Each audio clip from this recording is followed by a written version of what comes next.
My Lords, I'm at risk of losing my carefully nurtured reputation as an environmentalist and nature lover. I found this amendment beautifully presented by my noble friend Lord Gascoigne, somewhat extravagantly perhaps. We were told that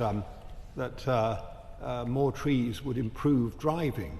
Does anybody believe that? I mean, can you just imagine just think what experiment you would have to conduct to be able to prove that.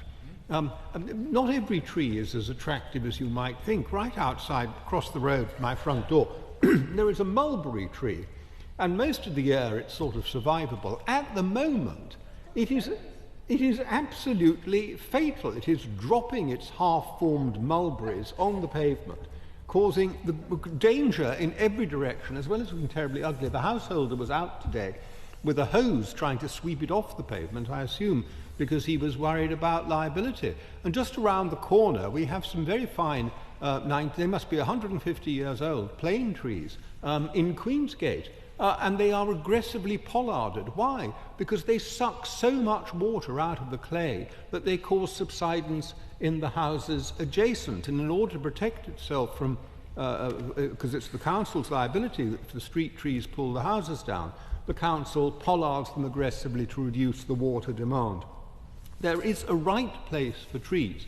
Bedford Park in West London, built as a sort of semi-rural extension, would look ridiculous without trees. Of course it has to have trees, whereas others, places sort of fine Italianate terraces looking like palazzos, are themselves made ridiculous if you plant the odd sapling in the carriageway because you can't fit it in on the footway because of the voids under the pavement with which they were built to house coal.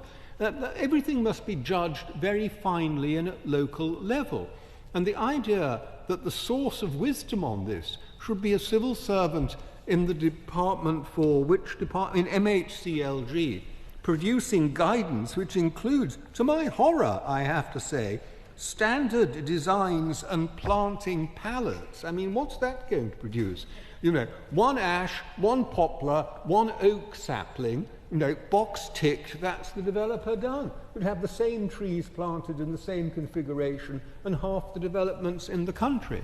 There are people who can produce guidance on trees. I'd encourage them to. There is a professional body representing local authority arboriculturalists. I can't think of a better organiser, and people who really work with trees and know trees and have great affection for them, have a great sensitivity to what is an appropriate thing to plant in a particular location. Guidance from that source might be very sensible and very valuable. I'd encourage that, but not, I hope, some box ticking. So let us have trees in the right places. Let us remember that they are good in some places, bad in others. Let us have variety in the right place. Let us have fewer mulberry trees, perhaps, overhanging the footway. But let us not, I hope, bureaucratise this with guidance from the ministry, with little drawings. Beg your pardon. I thank the noble Lord for giving way, and I should declare that I've been working for the past year or so with the Horticultural Trade Association, which represents environmental horticulturalists under the Industry and Parliament Trust scheme. And the industry is very keen to improve the quality of planting. I don't know if Noble Lord has seen the planting on, for example, we've talked about houses, but also warehousing commercial estates. Far too often there's one or two exotic species which have no value at all for wildlife. The government, of course, could work with the industry, work with those experts to produce this guidance so it wouldn't just be the government, it would be a cooperative effort. I think that would be an absolutely indispensable approach if this were to go ahead. But I do think fundamentally we're forgetting local authorities and local planning departments in this.